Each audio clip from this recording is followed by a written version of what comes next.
How to display inventory quantity on a product page in Shopify. Hello guys and welcome to this new tutorial. In today's video I'm going to show you how you can set up the display of the quantity or the inventory quantity into your Shopify store or product page. So it is going to be very easy and simple. We're going to head over the admin dashboard of our Shopify store.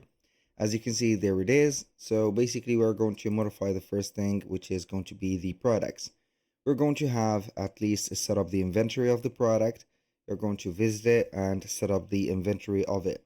So this is the inventory. As you can see, this is an automated inventory. So if you're going to create a new product, you're going to set it up manually. I'm going to let you see here if we are going to click on add product.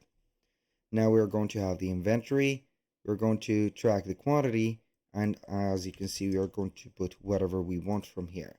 Now, what we're going to do is to head over the CR channels, select the themes, and we're going basically to click on customize.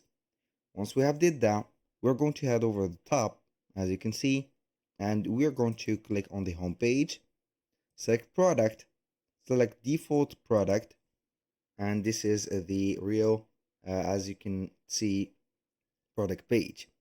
Now what we're going to do is going to be very easy. As you can see, we are going to focus on the right side of the screen, which is going to contain, as you can see here, the banner, the title, the price, the specs, the quantity, and everything. We're going to add a section, and this section is going to be specific. Or instead of a section, we're going to add a block. So let's see here. I'm going to add a block, and this block is going to be a inventory status. We're going to add it just like that. I'm going to place it under the price.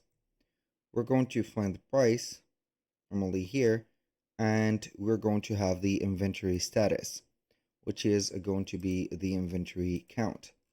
Normally it is going to show up from here, and it is going to give us here the inventory threshold.